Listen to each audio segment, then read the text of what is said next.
共に作ろう澄み渡る未来と心弾む暮らしをというのが、今年の3月に阪急阪神ホールディングスグループが公表した長期経営構想の中で、環境に対する取り組みの方向性として作ったスローガンになります。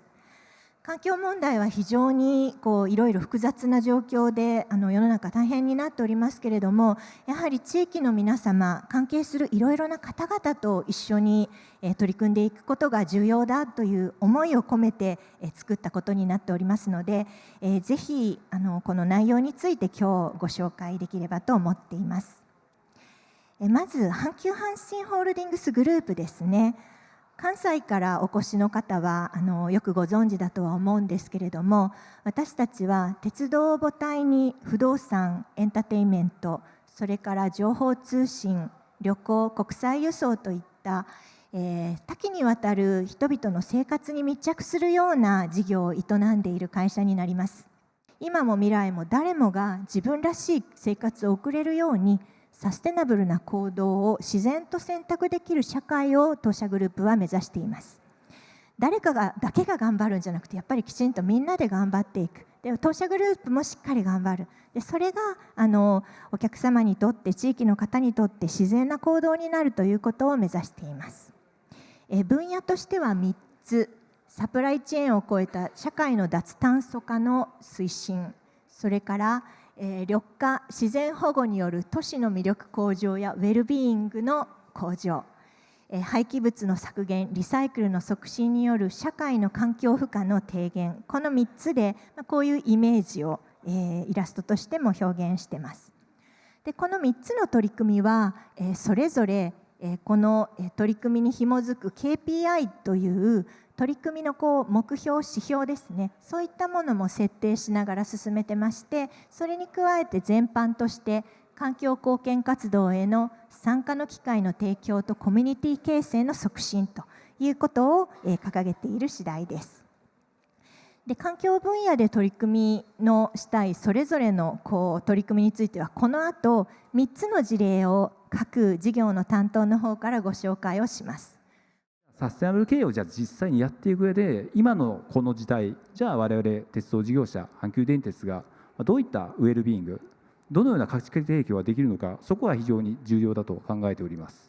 で、我々が提供できる価値、一番の価値、これは地球温暖化という社会課題の対応でございます。で、こちらご覧の通り、これ CO2 排出量ですね、自家用車、航空、鉄道、阪急阪神、これ比較したグラフでございます。実際、阪急電鉄、阪神、今、自家用車に比べて CO2 の排出量10分の1という、そういうデータがございます。ただ、鉄道を利用いただくこと自体そのものが実は脱炭素なんだと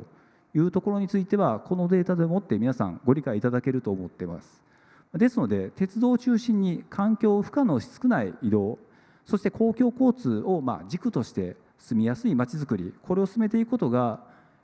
サステナブルで地域社会全体に対して脱炭素化に貢献していく、これにつながっていくというところでございますが、現状まだそこまで社会に浸透はしておりませんし、欧州のような思い切ったまちづくり、国策としては推進はできておりません。そこで阪急電鉄ですね、脱炭素への取り組み、省エネ、総エネ、これは自社での取り組み、これを進めております。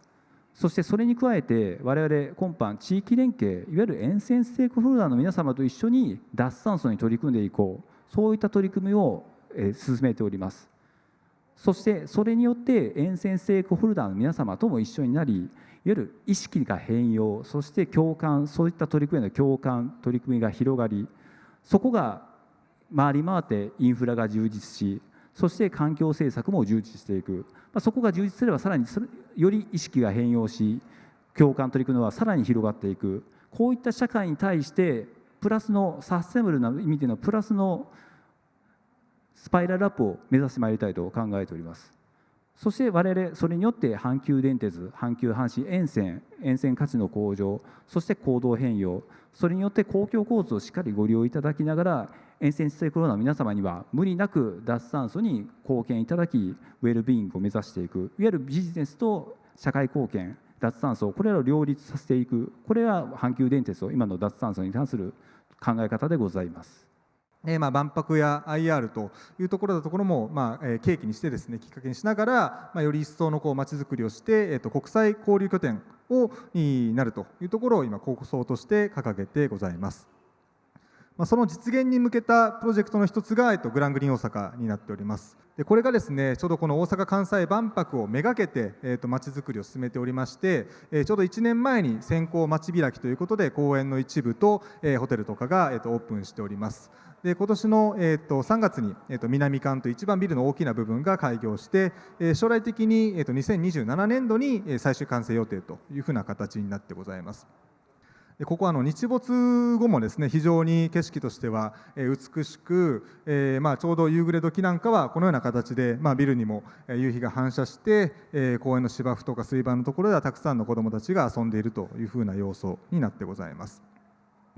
先ほど、梅田はオールマイティな街ですっていうふうにちょっと PR させていただいたんですけども、実は弱かったところがありまして、子育て世代は梅田めちゃめちゃしんどいんですよ。めちゃめちゃ地下のネットワークが栄えている分、階段とかも多かったりして、そもそも人も多いですので、ベビーカーをして歩くには非常に大変だった街でありました。ただこの梅北公園ができてからですね、本当数えきれないほどのベビーカーが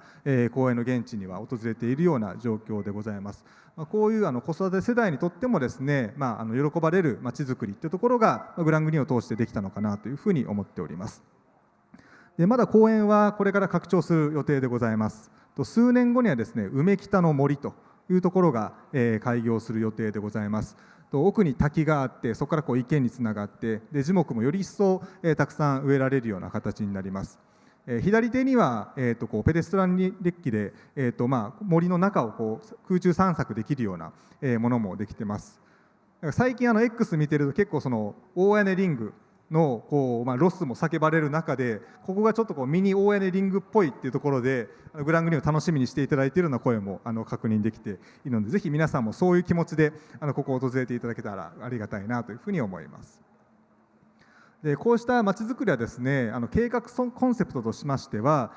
緑とイノベーションの融合というところを掲げております。こういう魅力ある緑の空間を持って、たくさん企業さんとか研究者というところをこの街に据えながら、新しいまちづくりを考えていったり技術を考えていくというところです。それがひいては、大阪市民であったりとか街に訪れる人々にとって、QOL を高められるようなものになったらいいなというような思想で考えてございます。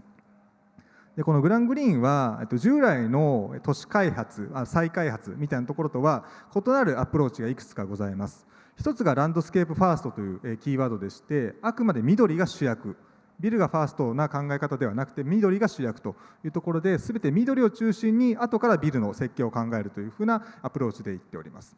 で2つ目、パブリックフォーカス。公園って本当に多様な属性の方が訪れる街ですので、ルールを作るにしてもガチガチに決めすぎずですね、いろんな意見を聞きながら適宜ルールを変えていくような運用を行っております。で最後に、サステナビリティ&ネットポジティブというところで、その本当に茶色い街から緑の街へって変わったように緑の純増というところでございます。緑はいろんなサステナビリティに関する効果がありますので、それをしっかり定量化していこうというふうなところで、新しい街づくりのニュースタンダードになればいいなというふうに考えてございます。阪神甲子園球場は2021年なので4年前ですね、環境保全プロジェクトの甲子園エコチャレンジを、宣言しております。どういった宣言かといいますと、廃棄物発生の抑止とリサイクルの推進、あとは CO2 排出量の削減、あとは再生可能エネルギー等の活用、この3つをテーマに掲げまして、地球環境に優しい球場づくりを目指しているものになります。この取り組みにご賛同いただいた企業様をですね、阪神甲子園球場オフィシャルエコパートナー様としてお迎えしまして、さまざまな環境への取り組みを実施しております。甲子園エコチャレンジですけれども、この取り組みを身近に感じていただけるように、この可愛らしいようなロゴマークをですね作ったりですとか、あとはタイガースの近本選手をですね甲子園エコチャレンジ PR 大使に任命しまして、タイガースのファン、そして甲子園球場にご来場される方たちに対しまして、環境問題に対しての意識を高めていただけるような発信というのを続けております。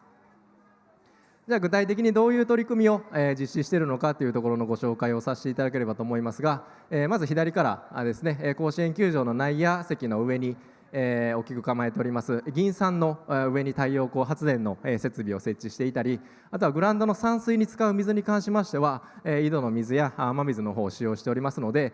そのあたり有効活用することによって無駄な水を使わないような取り組みを行っております。あとはナイター試合で点灯しますナイター照明の LED 化、あとは球場施設内の空調等の省エネ化というところにも取り組んでおりまして、こういったところから電力を削減する、あとは環境に配慮した食品の容器を使って球場内の飲食物を提供する、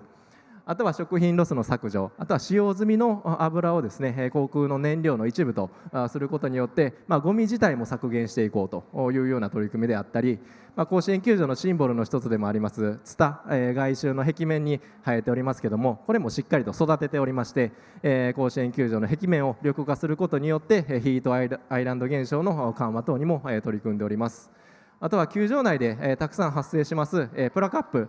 こちらのリサイクルの方にも取り組んでおります。球場内のいろいろなところにですねカップを回収できるステーションを設置しておりまして、これを回収してリサイクルでリサイクルするだけではなくてリサイクルして生まれた素材を使った新たな取り組みっていうところにも動いております。じゃあ、もう一つ、テーマなんですが、今後のサステナブルなまちづくりに向けてお客様、それからこれを見ていただいている映像を見ていただいている、方々、世界に向けて伝えたいメッセージですね、それをぜひ教えていただければと思います。我々鉄道阪急電鉄としては、地域の皆様、ステークホルダーの皆様と一緒に環境に取り組むことで、少しもそういった意識、行動変容を、我々から地域から国全体動かしていきたい、そういった思いでやっております。阪神甲子園球場とゼロカーボンベースボールパークは、ただ単に野球やイベントを楽しむだけではなくて、未来のまちづくりっていうところにも貢献していける施設なんじゃないかなというふうには思っております。野球場というたくさんのお客様が集まる場所でこういう環境の取り組みを発信するからこそ、環境への取り組みを特別なものというよりかは身近で日常の一部みたいな形で捉えていただきやすいんじゃないのかなと。だからこそ我々は環境への取り組みをやっていく必要があると思いますし、それを発信していく必要があるのかなと思ってます。今日皆さんから説明したのはどちらか企業側の取り組みのちょっと発信説明というところだったんですけども、例えば半分以上はそのユーザーさんといいますか地域の方々にご協力いただいて実現なし得るものかなというふうに思ってます。車じゃなくて電車を選ぶとか、そのゴミも極力出さないし、出すものは分別していくというところは、そういったものの積み重ねでどんだけ環境貢献できたかっていうところの最終結果が出せるものになってきますので、そういうところは同じ思いでですねぜひやっていけたらなというふうに思います。